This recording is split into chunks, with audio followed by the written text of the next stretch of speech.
Unhealthy इसमें सिर्फ food items नहीं है, हमारा लाइफस्टाइल भी बहुत ज़्यादा अनहेल्दी हो गया है। तंदूर की रोटी है, अब वो किससे बनती है? वो मैदे से बनती है। हमारी डाइट में मैदे का इस्तेमाल बहुत ज़्यादा हो गया है। फिर लोगों का एक ये है कि जी हम वाइट शुगर नहीं ले रहे, हम ब्राउन शुगर कंज्यूम कर रहे हैं। अब ब्राउन शुगर और वाइट शुगर की कैलोरीज मोर और लेस सेम ही है। ब्राउन ब्रेड जो है ना वो बेहतर है, ऑब्वियसली वाइट ब्रेड से बेहतर है, लेकिन अगर आप वो भी ज़्यादा खा रहे हैं ना तो वो कहते हैं ना excess of everything is bad. जो बेसिकली जिनकी ऑफिस जॉब होती है और जो टेबल पे बैठे करने वाला काम होता है, उनसे जब मैं उनकी डाइट हिस्ट्री लेती हूँ, सबसे पहले उनका ये प्रॉब्लम होता है कि वो अपना नाश्ता स्किप कर देते हैं। सब कुछ खा के सैलेड ले रहे हैं तो सैलेड पहले ही खा लें ताकि आपको बाकी खाने की ज़रूरत ही ना पड़े, और फ्रूट्स को हमेशा एज अ स्नैक लिया करें।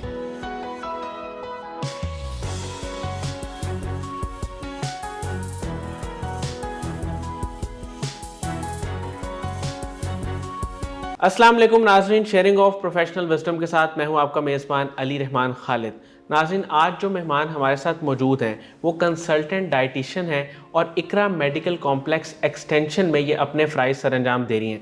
हम इनसे जानेंगे कि न्यूट्रिशन की फ़ील्ड में ये कब और कैसे आई और इस फील्ड में इनका इंटरेस्ट किस तरह डेवलप हुआ। अस्सलाम वालेकुम हाजरा सलीम साहिबा, कैसी हैं आप? ठीक हैं? वालेकुम अस्सलाम, अल्लाह का शुक्र। आप कैसे मैम, हैं? सबसे पहले मुझे ये बताइएगा, मैं अल्हम्दुलिल्लाह बिल्कुल ठीक, कि आपने न्यूट्रिशन की फ़ील्ड का इंतखाब क्यों किया? जी, मेरी जो ग्रेजुएशन है वो कॉलेज ऑफ होम इकोनॉमिक्स से है, और होम इकोनॉमिक्स में बेसिकली 5 डिसिप्लिन्स होते हैं। एक न्यूट्रिशन का होता है, एक टेक्सटाइल्स का, इंटीरियर डिज़ाइनिंग का और आर्ट्स का, और चाइल्ड साइकोलॉजी का। जब मैं कॉलेज में गई तो हमने बेसिक्स बीएससी में सारे सब्जेक्ट्स की पढ़ी। उसमें मुझे न्यूट्रिशन में इंटरेस्ट हुआ क्योंकि मुझे ऐसे लगा कि ये एक ऐसी फील्ड है जो हमारे लिए इतनी इम्पॉर्टेंट है और हम लोग इसको उस तरह से इम्पोर्टेंस दे नहीं रहे। और जब मैं आहिस्ता आहिस्ता इसके बारे में पढ़ती गई तो इसका इतना रोल है कि हम तो न्यूट्रिशनिस्ट हैं, हमें न्यूट्रिशन का पता है, लेकिन मुझे लगता है कि एक आम आदमी को भी, एक लेमैन को भी इसके बारे में पता होना चाहिए, क्योंकि न्यूट्रिशन की नॉलेज से आप डिजीज़ से बच भी सकते हैं। जिस तरह डिफरेंट डिजीज़ हैं, डायबिटीज़ होगी, हार्ट डिजीज़ होगी, इनके ट्रीटमेंट में सिर्फ मेडिसिन नहीं है, इनके ट्रीटमेंट में न्यूट्रिशन भी बहुत इंपॉर्टेंट रोल प्ले करती है। तो जब मैं इसको पढ़ती गई तो मुझे पता चला कि ये तो इतनी इंपॉर्टेंट चीज़ है जो हम लोग मिस कर रहे थे। मैम, डाइट की अगर हम स्पेसिफिकली बात करें तो मुझे ये बताइएगा कि हमारी जो रोज़मर्रा की डाइट है, स्पेशली पाकिस्तान में जो हम फूड यूज़ करते हैं, कंज्यूम करते हैं, उसमें कौन सी ऐसी चीज़ें हैं जो बहुत ज़्यादा अनहेल्दी हैं और जिन्हें फौरी तौर पे अवॉइड कर देना चाहिए? अच्छा, यहाँ पे बहुत सी ऐसी चीज़ें हैं हम अनफॉर्चुनेटली जो यूज़ कर रहे हैं जो अनहेल्दी हैं। अनहेल्दी इसमें सिर्फ फूड आइटम्स नहीं है, हमारा लाइफस्टाइल भी बहुत ज़्यादा अनहेल्दी हो गया है। अभी क्योंकि मैं देखती हूँ पेशेंट्स आते हैं, मेरी उनसे इंटरेक्शन होता है, तो सबसे पहले सबसे बड़ा वो उन कहते हैं मेरे पास टाइम नहीं है बनाने का। तो जब टाइम नहीं होता तो फिर क्या होता है, बाज़ार से चीज़ें आती हैं या फिर एक कॉल जाती है, एप्लीकेशंस बहुत आ गई हैं आज, या फिर ऑर्डर डिलीवर होता है और आपके घर जो है वो खाना आ जाता है। तो इस पे थोड़ा सा ना टाइम इन्वेस्ट करने की ज़रूरत है कि घर के खाने को हमने जो है ना वो इम्पोर्टेंस देनी है और घर में कुछ प्लान करके बनाना है। बाज़ार में भी चीज़ें अवेलेबल है ना, जिस तरह तंदूर की रोटी है, अब वो किससे बनती है? वो मैदे से बनती है। हमारी डाइट में मैदे का इस्तेमाल बहुत ज़्यादा हो गया, हमारी डाइट में चीनी का इस्तेमाल बहुत ज़्यादा हो गया, इन चीज़ों को हम फ्राइड आइटम्स बहुत ज़्यादा हो गए हैं, ऑयल अब कौन सा यूज़ हो रहा है वो हम लोग उस पर नहीं ध्यान दे रहे। तो ये कुछ 2-3 ऐसी चीज़ें हैं जिसको हमें अपनी डाइट से ओमिट करना है, और इसको ओमिट करने का मतलब है इसका हमने ऑल्टरनेट ढूंढना है। अब जिसको ऑल्टरनेट है ना वो मैं आपको बताती हूँ। वाइट आटे का क्या है? चक्की का आटा या छान का आटा। ये तो मैं कहती हूँ कि हर घर में होना चाहिए, और अभी तक हम लोग को इतनी अवेयरनेस होने के बाद भी लोगों का टेस्ट डेवलप नहीं हो रहा।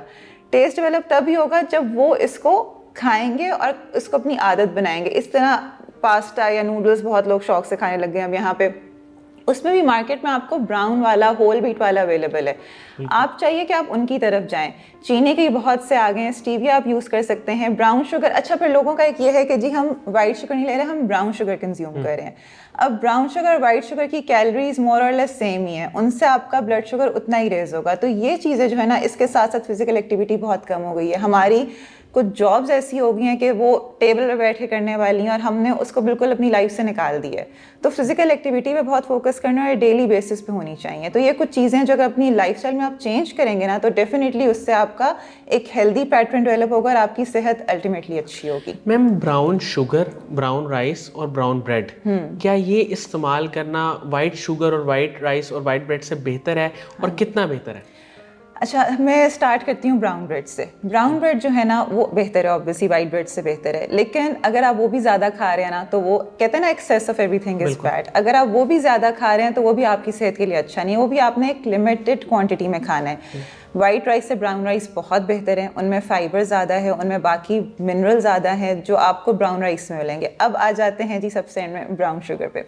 ब्राउन शुगर क्या है कि ब्राउन शुगर वाइट शुगर से बेहतर तो है, उसमें कुछ वाइटामिन मिनरल्स आपको ज़्यादा मिलेंगे, लेकिन आपने वो भी कम क्वांटिटी में लेना है कि आप उसको बहुत ज़्यादा इसलिए नहीं ले सकते कि जी अगर आप कहें कि जी वाइट चीनी हमारे लिए अच्छी नहीं है और ब्राउन शुगर हमारे लिए अच्छी है और आप वो ज़्यादा इस्तेमाल कर लें तो उसका भी जो है नुकसान होगा आपकी बॉडी में।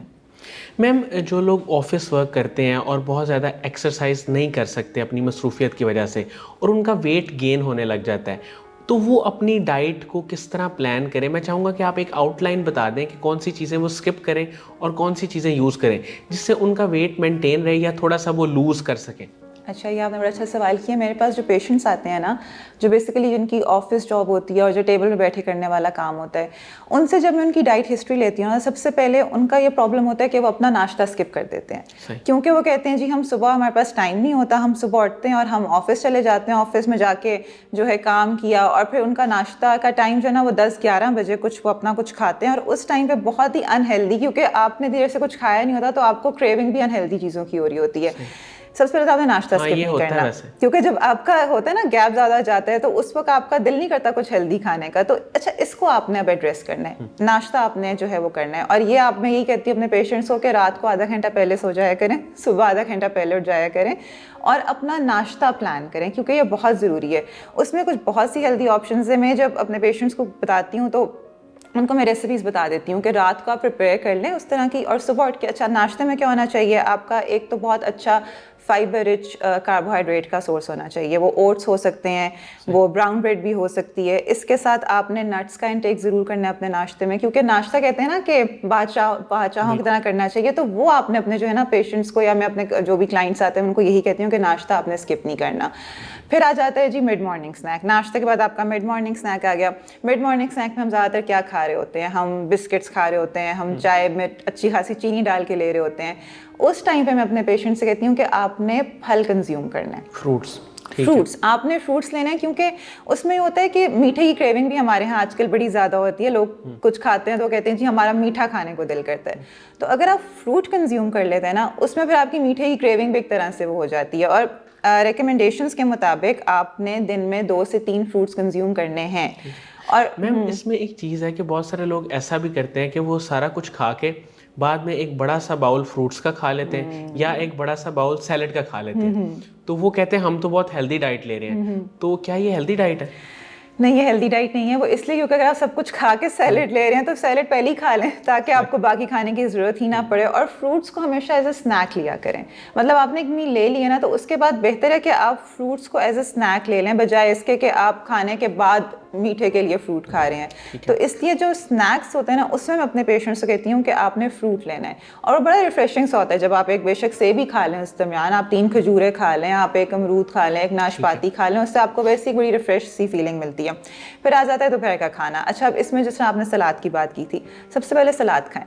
जब आप सलाद खाएंगे ना तो आपको एक फीलिंग ऑफ फुलनेस आएगी कि आपका पेट भरा हुआ है। उसके बाद फिर आप अपना खाना खाएं, उसमें दही का इस्तेमाल होना चाहिए। जैसे आपने कहा था पूरी आउटलाइन में बताऊं तो 30 इयर्स के बाद 2 ग्लास दूध आपने पीने हैं, ये आपकी रिक्वायरमेंट है। और अगर आप नहीं पी रहे इसका मतलब अपनी रिक्वायरमेंट पूरी नहीं कर रहे। अब इसमें अगर आपसे दूध नहीं पिया जा रहा तो आप दही भी ले सकते हैं। 1 कप दूध और 1 कप दही में इक्वल प्रोटीन है, तो उसका जो है ना आपने ख्याल रखना है कि आपने अगर दूध नहीं लिया सुबह तो आप आधा कप दही दोपहर के खाने में ले लें। फिर आ जाता है जी शाम का टाइम। शाम के टाइम आप दोबारा फ्रूट ले सकते हैं, उस टाइम पे आप दूध भी ले सकते हैं, या फिर आप दही के अंदर फ्रूट्स डाल के ले लें। ये आपने खुद से पूरी प्लानिंग करनी है कि आपने फ्रूट्स, वेजिटेबल्स और दूध की इंटेक अपनी पूरी करनी है। फिर आ जाता है रात का खाना। रात का खाना आपने कोशिश करें कि बहुत हैवी ना लें, उसमें सैलेड लें, उसमें दही लें, उसमें अगर रोटी है तो फिर आधी ले लें, साथ में सालन ले लें। सालन बनाने में भी अब यहाँ पे हम बात करते हैं कुकिंग प्रैक्टिसेस के बारे में। हमारे हाँ जब तक सालन के ऊपर वो तेल तैर नहीं ना रहा होता तब तक कहते हैं कि जी सालन का ना वो मज़ा नहीं आया, या सालन की शक्ल नहीं निकली, उसका रूप नहीं आया। तो कुकिंग प्रैक्टिसेस में तेल कितना लेना है, किस तरह से बनाना है, बहुत ज़रूरी है। और फिर रात को सोने से पहले आप दूध भी ले सकते हैं, आप दही, मतलब ये इस तरह कि पूरे दिन में आपने दूध, वेजिटेबल्स, फ्रूट्स, इनकी जो रिक्वायरमेंट है ना, इनकी जो रिकमेंडेड अमाउंट है ना वो आपने पूरी करनी है। अच्छा मैम, आजकल बहुत सारे लोगों को विटामिन डी की डेफिशिएंसी है। ऑलमोस्ट मेरा ये अपनी ऑब्जर्वेशन है कि दूसरे तीसरे बंदे को डॉक्टर जो है ना वो विटामिन डी की डेफिशिएंसी लिख देता है, या अगर कोई टेस्ट करवाए तो उसमें भी आ जाती है।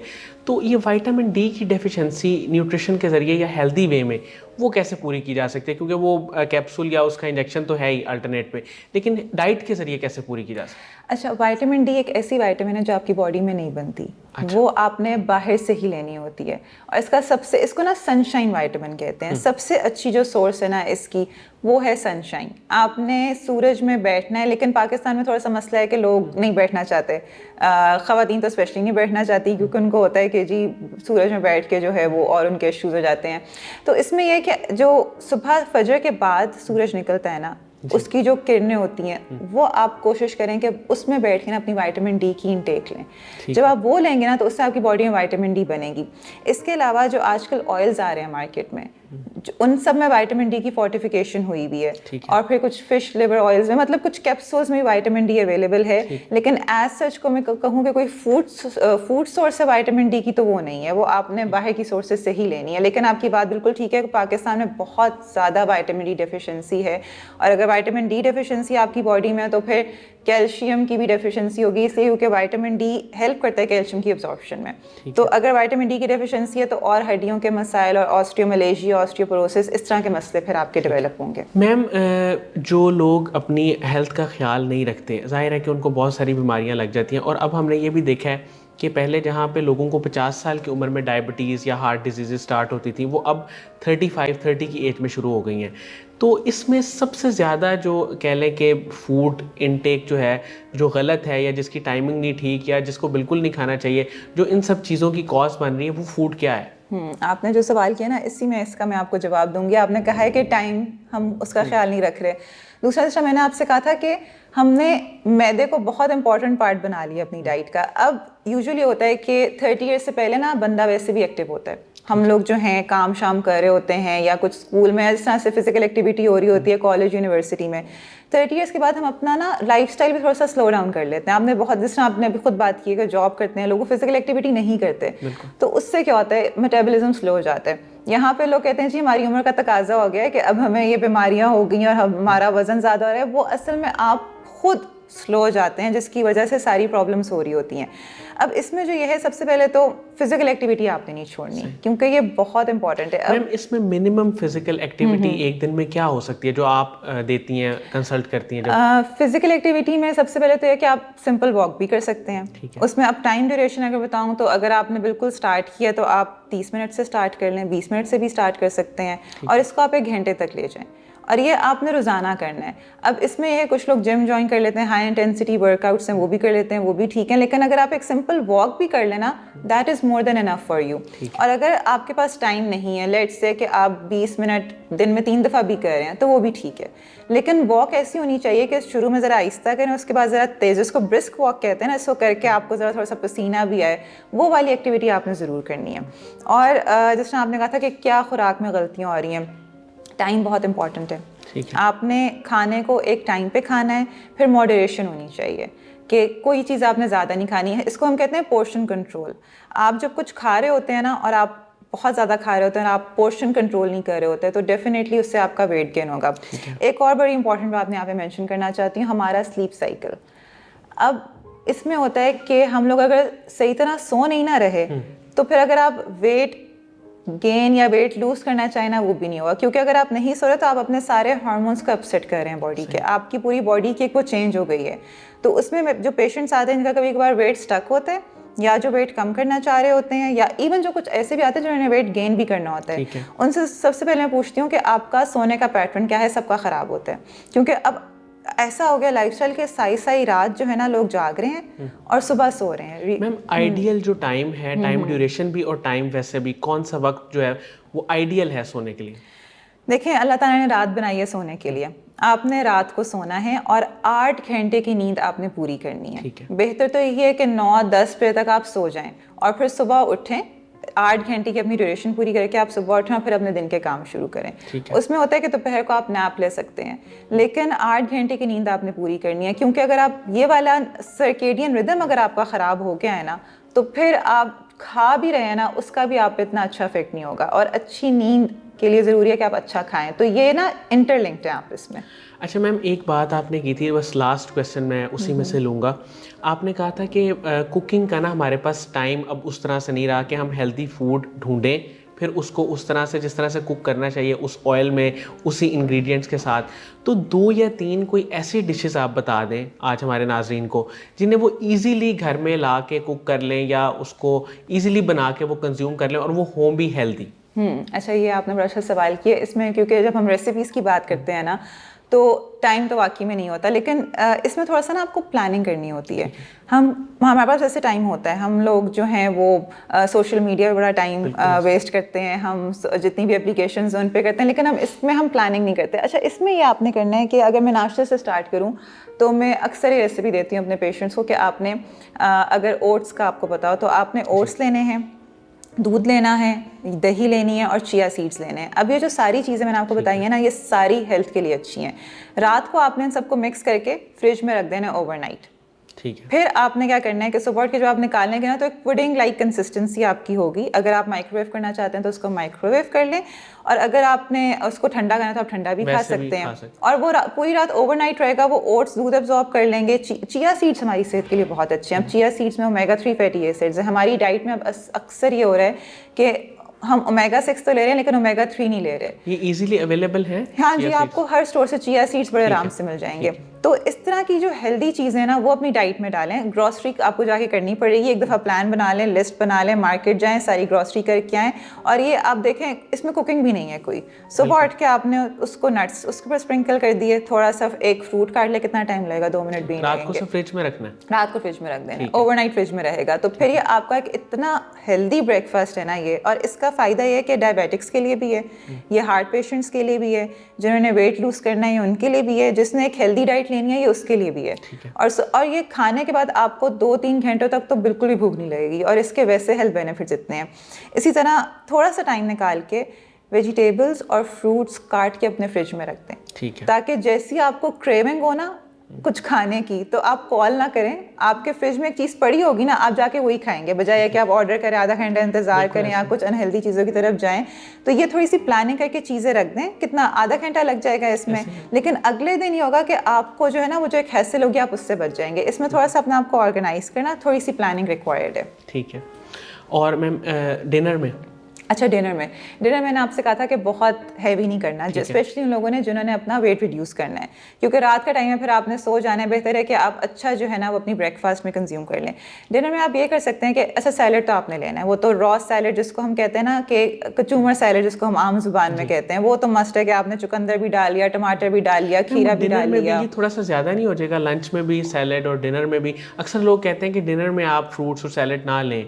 अच्छा, वो नहीं, इसमें ऐसा तो कुछ नहीं है। देखिए ना, सैलेड इज समथिंग जो आपने लेना है। हमारे अब हाँ जी, हमारे अब यहाँ पे वही वाली बात आती है, हमने लाइफस्टाइल ऐसा बना लिया कि हमने नहीं लेना।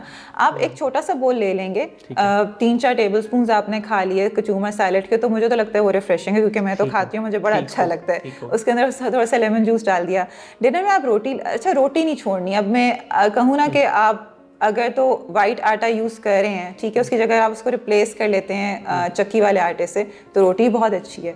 आप डिनर में रोटी ले सकते हैं, जो भी घर का सालन बना हुआ है कम ऑयल में आप वो ले सकते हैं। तो ये आपका डिनर सिंपल सा डिनर हो जाएगा, आपने कुछ एक्स्ट्रा एफर्ट नहीं करनी है इसके लिए। लेकिन सैलेड आपने लेना है। रोटी की जो क्वांटिटी है, रोटी और चावल की क्वांटिटी, वो कितनी होनी चाहिए? अच्छा, रोटी जो है ना वो बेसिकली एक जो होती है ना, हम क्वार्टर प्लेट कहते हैं जिसको, वो उस साइज की जो है ना वो रोटी होनी चाहिए।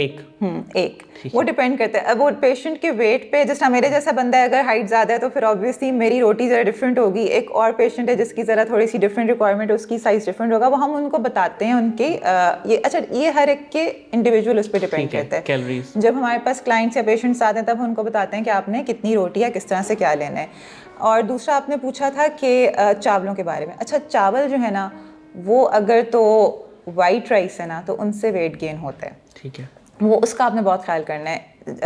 वेट कम करने के लिए जो हम चावल कहते हैं ना पेशेंट्स को, हम कहते हैं 7 से 8 खाने के चम्मच पके हुए या उबले हुए चावल, उतने आपने खाने हैं, उससे ज़्यादा नहीं खाने। वेट लूज करने के लिए? वेट लूज करने के लिए, क्योंकि चावलों में कैलोरीज बहुत ज़्यादा होती हैं और इससे आपका वेट बड़ी जल्दी ज़्यादा होता है। लेकिन अगर आप देखो, अगर चावल आप जितने मर्जी खा लें, थोड़ी देर के बाद आपको फिर भूख लग जाती है ऐसे। क्योंकि उसमें फाइबर नहीं है। लेकिन अगर आप ब्राउन राइस खा रहे हैं तो आप थोड़े भी खा लेंगे, उसका भी अच्छा आपको एक फिलिंग इफेक्ट मिलेगा। तो चावल वेट रिडक्शन प्लान्स में यूजुअली चावल हम कहते हैं कि हफ्ते में 1 से 2 दफ़ा खाने हैं और इतनी क्वांटिटी में खाने, ज़्यादा क्वांटिटी में नहीं खाने। मैम, कासिम अली शाह फाउंडेशन के काम को आप कैसे देखती हैं?